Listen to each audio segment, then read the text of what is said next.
আসসালামু আলাইকুম। অবিরাম বাংলা সংবাদে সবাইকে স্বাগত জানাচ্ছি। আমি চিন্তিয়া হক।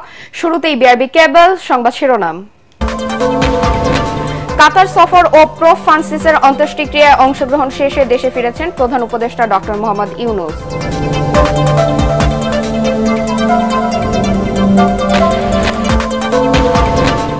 ইঞ্জিনিয়ার ইশরাক হোসেনকে ঢাকা দক্ষিণ সিটির মেয়র ঘোষণা করে নির্বাচন কমিশনের গ্যাজেট প্রকাশ।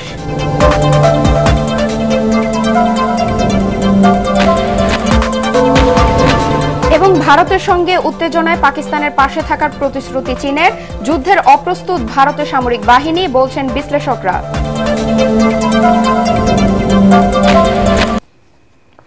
শুনছিলেন বিআরবি কেবল সংবাদ শিরোনাম, এবার বিস্তারিত সংবাদ।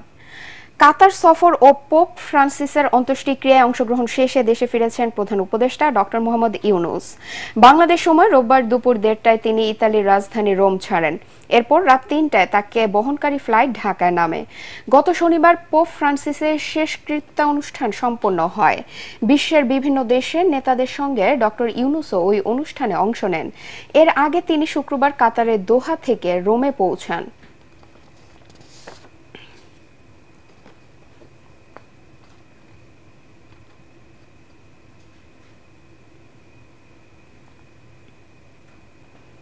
বিএনপি দলীয় প্রার্থী ইঞ্জিনিয়ার মোহাম্মদ ইশরাক হোসেনকে ঢাকা দক্ষিণ সিটি কর্পোরেশনের মেয়র ঘোষণা করে গ্যাজেট প্রকাশ করেছে নির্বাচন কমিশন। রোববার ইসি সিনিয়র সচিব আক্তার আহমেদ এ তথ্য নিশ্চিত করেছেন। আদালতের নির্দেশনার ভিত্তিতে এটি করা হয়েছে বলে ইসি সূত্র জানিয়েছে। এর আগে গত 22 এপ্রিল ঢাকা দক্ষিণের মেয়র হিসেবে ইশরাককে বিজয়ী ঘোষণা করে গ্যাজেট প্রকাশ করতে হবে কিনা এ বিষয়ে আইন মন্ত্রণালয়ের মতামত জানতে চেয়ে চিঠি দেয় নির্বাচন কমিশন। সেখানে থেকে ইতিবাচক সাড়া পাওয়ার পর সিইসি অন্যান্য কমিশনার ও কর্মকর্তাদের নিয়ে এক সভা করেন, যেখানে রাতেই গ্যাজেট জারির সিদ্ধান্ত নেওয়া হয়। গত 27 মার্চ ইশরাক হোসেনকে জয়ী ঘোষণা করেন আদালত। সংস্কারে যেসব বিষয়ে রাজনৈতিক দলগুলো ঐক্যমত্য হয়েছে তা জাতির সামনে উপস্থাপন করে দ্রুত জাতীয় নির্বাচনের রোডম্যাপ ঘোষণার দাবি জানিয়েছে বিএনপি। দলের স্থায়ী কমিটির সদস্য আমির খসরু মাহমুদ চৌধুরী এমন দাবি জানিয়ে বলেন, নির্বাচন নিয়ে জাতির মধ্যে যে সংশয় তৈরি হয়েছে তা অন্তর্বর্তী সরকারকে দূর করতে হবে। চেয়ারপারসনের গুলশান কার্যালয়ে বাংলাদেশ জাতীয় পার্টি বিজেপির সাথে বৈঠক শেষে তিনি এসব কথা বলেন। বিজেপি চেয়ারপারসন আন্দালিব রহমান পার্থ বলেন, সংস্কার প্রয়োজন, তবে এর দোহাই দিয়ে নির্বাচনকে বিলম্বিত করা গ্রহণযোগ্য হবে না। রিপোর্ট কামরুজ্জামান রাজীবের। চলতি বছরের ডিসেম্বরের মধ্যে জাতীয় নির্বাচনের দাবি আদায়ে সমমনা দল ও জোট নেতাদের সাথে বৈঠক করছে বিএনপির হাইকমান্ড। এরই ধারাবাহিকতায় আন্দালিব রহমান পার্থর নেতৃত্বাধীন বাংলাদেশ জাতীয় পার্টি বিজেপির সাথে বিএনপির লিয়াজু কমিটির এই বৈঠক।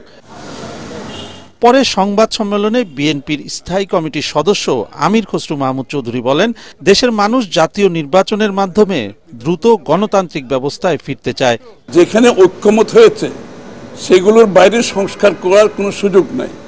এর বাইরে যেটা করতে যাবে সেটা আপনাকে ডেমোক্রেটিক প্রসেসের মাধ্যমে আসতে হবে, নির্বাচনের প্রক্রিয়ার মাধ্যমে আসতে হবে, জনগণের ম্যান্ডেট নিয়ে আসতে হবে। সুতরাং যেগুলো ঐক্যমত হয়েছে এই বিষয়গুলো জাতির সামনে কেন তুলে ধরা হচ্ছে না, এটাই প্রশ্ন। জাতিকে জানান কোথায় ঐক্যমত হয়েছে, জাতি জানুক, এবং ওই ঐক্যমতের ভিত্তিতে আমরা সনদ সই করে দিয়ে নির্বাচনের দিকে এগিয়ে যাই। খুব সহজ ব্যাপার, এর বাইরে যাওয়ার তো কোনো সুযোগ নাই। এ সময় বিজেপি চেয়ারম্যান আন্দালিব পার্থ বলেন, সংস্কারের নামে দীর্ঘদিন দেশের মানুষকে ভোটাধিকার বঞ্চিত রাখা যাবে না। সদিচ্ছা থাকলে ডিসেম্বরের আগেই নির্বাচন সম্ভব। ডিসেম্বর থেকে জুনের মধ্যে নির্বাচন হবে, এই ধরনের আনসার্টেনিটি থেকে দেশকে কোনোদিনও একটা সরকার ঠেলে দিতে পারে না। একটা নির্বাচনী রোডম্যাপ কংক্রিট থাকতে হবে। যেগুলি সংস্কার শর্টকাট করে যেগুলি একমত হয়েছে সেগুলি নিয়ে একটা সনদ করাই যেতে পারে, সবাই সাইন করতে পারে এবং তারপরে এগিয়ে যেতে পারে।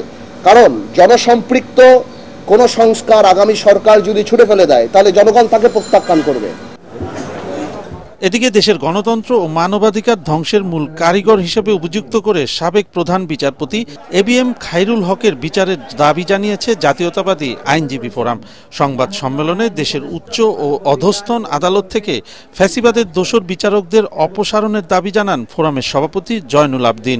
বাংলাদেশের বিচার বিভাগ গণতন্ত্র ধ্বংসের মূল কারিগর সাবেক প্রধান বিচারপতি জনাব এবিএম খায়রুল হককে অবিলম্বে গ্রেপ্তারের এবং বিচারের মুখোমুখি করতে হবে। দাবি আদায়ে 29 এপ্রিল সুপ্রিম কোর্ট সহ সারা দেশের আদালতে বিক্ষোভের কর্মসূচি ঘোষণা করা হয়। তাদের যথাযথ দায়িত্ব পালন করতে। কামরুজ্জামান রাজীব, এটিএন বাংলা, ঢাকা। ভারতের সঙ্গে উত্তেজনায় পাকিস্তানের পাশে থাকার প্রতিশ্রুতি দিয়েছে চীন। আঞ্চলিক স্থিতিশীলতা ও শান্তি রক্ষায় ইসলামাবাদকে সহযোগিতার আশ্বাস দিয়েছে বেইজিং। ভারত পাকিস্তান উত্তেজনায় দিল্লির কূটনীতিক পদক্ষেপের উপর কড়া নজর রাখছে সৌদি, ইরান ও মিশর। তবে বিশ্লেষকরা বলছেন পাকিস্তানের সঙ্গে যুদ্ধে এখনও অপ্রস্তুত ভারতের সামরিক বাহিনী। বিস্তারিত শরীফুল ইসলামের রিপোর্টে। জম্মু কাশ্মীরে হামলার ঘটনায় আবারও একটি সামরিক সংঘাতের দ্বার প্রান্তে ভারত ও পাকিস্তান। প্রাণঘাতী ওই সন্ত্রাসী হামলার প্রতিশোধ নেওয়ার অঙ্গীকার করেছে দিল্লি। এর সঙ্গে পাকিস্তানের সম্পৃক্ততা আছে দাবি করে দেশটিতে হামলা চালাতে অভ্যন্তরীণ চাপ আছে প্রধানমন্ত্রী নরেন্দ্র মোদীর উপর। আমরা 260টা দেহ চাইছি, ভারত মাতা কি জয়, 260টা দেহ চাইছি। তবে বিশ্লেষকরা বলছেন ভারতের সামরিক বাহিনী এখনও সেকেলে এবং সীমান্তে হুমকি মোকাবেলায় অপ্রস্তুত। কারণ 2019 সালে পাকিস্তানের সাথে চরম উত্তেজনায় ভারতের বিশাল সামরিক বাহিনীকে অনেকটা ফুলিয়ে ফাঁপিয়ে দেখানো হয়। পাকিস্তানের হাতে একটি ভারতীয় যুদ্ধবিমান ভূপাতিত হওয়ার ঘটনায় তখন লজ্জায় পড়ে মোদী সরকার। তাই নিজেদের দুর্বলতা ফাঁস হওয়ার ভয়ে এবার নতুন করে উত্তেজনায় পাকিস্তানকে জবাব দেওয়ার ক্ষেত্রে সংযমী হতে পারে ভারত।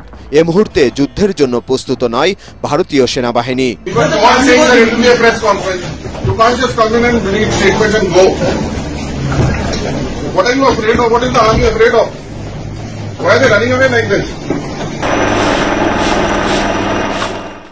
এসব সীমাবদ্ধতার কারণে পাকিস্তানের স্বল্প পরিসরে হামলা বা বিশেষ অভিযানের মধ্যেই সীমাবদ্ধ থাকতে পারে ভারত, যা ভারতীয়দের জনরোষ কমিয়ে কিছুটা স্বস্তি দিতে পারে নরেন্দ্র মোদীর বিজেপিকে।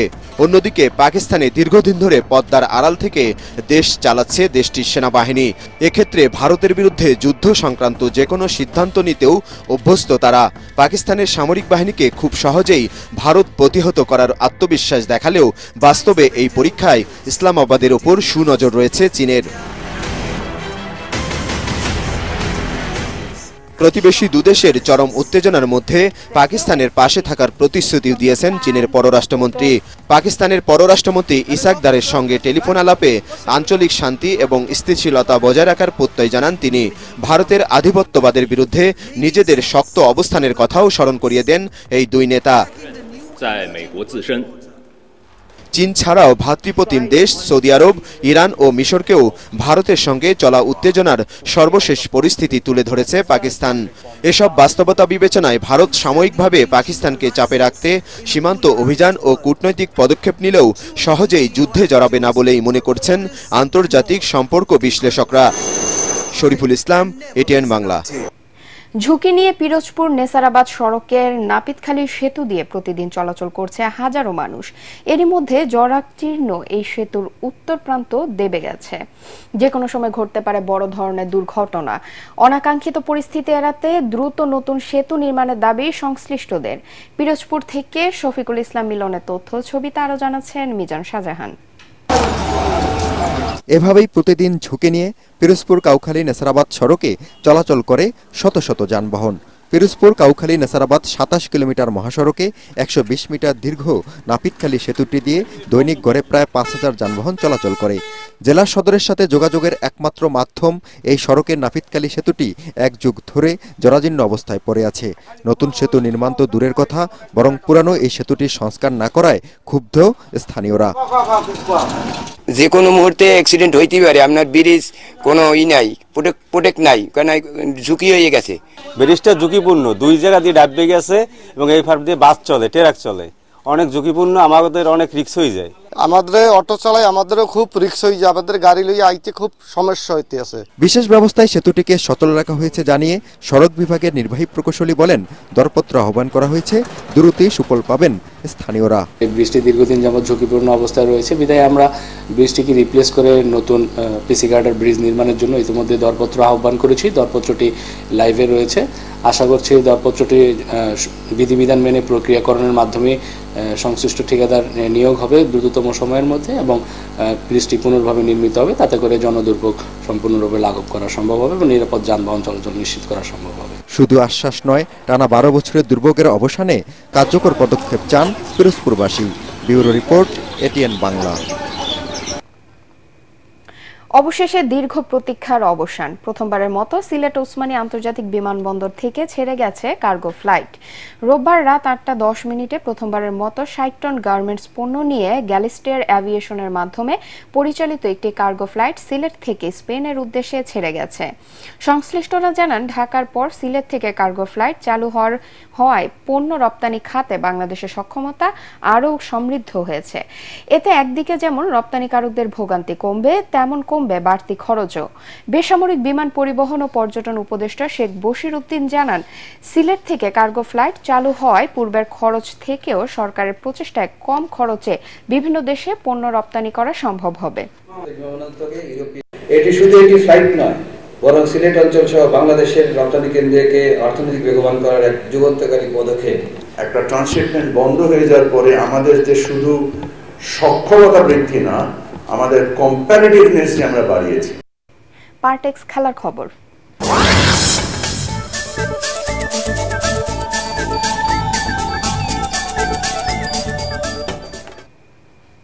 চট্টগ্রামে দ্বিতীয় ও শেষ টেস্টে বাংলাদেশের বিপক্ষে টসে জিতে ব্যাটিংয়ে জিম্বাবুয়ে। সিরিজে সমতা ফেরার মিশনে 3 পরিবর্তন নিয়ে খেলছে টাইগাররা। আগের টেস্টের একাদশ থেকে বাদ পড়েছেন মাহমুদুল হাসান জয়, নাহিদ রানা এবং খালেদ আহমেদ। তাদের জায়গায় সুযোগ পেয়েছেন এনামুল হক বিজয়, নাইম হাসান এবং অভিষেক হয়েছে তানজিম হাসানের। অন্যদিকে ভিক্টর নচি এবং নাইশা মায়াভোর জায়গায় জিম্বাবুয়ে এনেছে ভিনসেন্ট মাসেকেসা এবং তাফজোয়া সিকাগে। শেষ খবর পাওয়া পর্যন্ত জিম্বাবুয়ের সংগ্রহ বিনা উইকেটে 20 রান।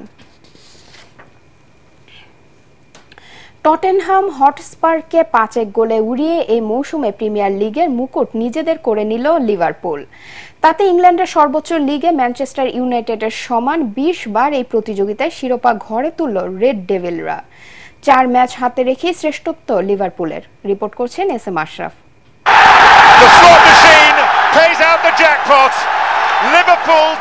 শেষ বাঁশি বাজার আগেই সমর্থকদের কণ্ঠে গান। শহরের অলিগলি তখন লালে লাল। লিভারপুল আবারও লিখল নিজেদের মহাকাব্য। কোচ আর্নে স্লটের কণ্ঠে আবেগের কম্পন। এটা শুধু শিরোপা নয়, এক ভালোবাসার জয়। শুরুতে অবশ্য ঝড়ের ইঙ্গিত বোঝা যায়নি।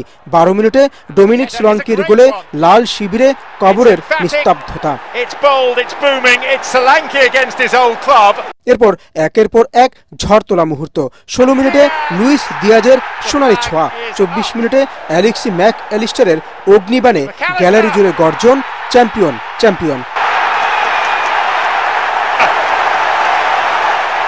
কোডি গাকপো যোগ দিলেন উৎসবে।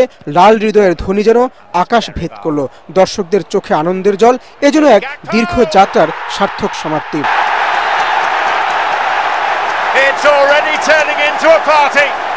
মোহাম্মদ সালার গোলে লিভারপুলের প্রতিটি অলিতে গলিতে বিজয়ের উৎসব শুরু হয়ে যায়। প্রিয় ক্লাবের প্রেমের রাজ্যে ইতিহাসের অংশ হলেন মিশরীয় ফুটবলার।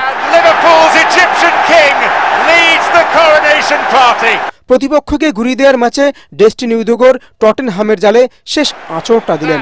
35 বছর পর অ্যানফিল্ডে শিরোপা জয়ের উল্লাস লিভারপুলের। প্রতিটি ফুটবলার বুঝিয়ে দিতে চাইলেন এটা শুধু শিরোপা নয়, এক ভালোবাসার জয়। এখন লক্ষ্য মৌসুমের বাকি দিনগুলোয় আরো আলো জ্বালানো, আরো গল্প লেখা, লাল রঙের সুর বাজানো। এস.এম. আশরাফ, এটিএন বাংলা। শেষ করার আগে বিআরবি কেবল সংবাদ শিরোনাম আরেকবার।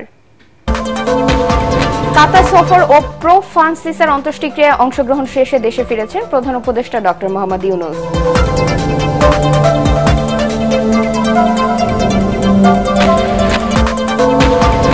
ইঞ্জিনিয়ার ইশরাক হোসেনকে ঢাকা দক্ষিণ সিটির মেয়র ঘোষণা করে নির্বাচন কমিশনের গ্যাজেট প্রকাশ।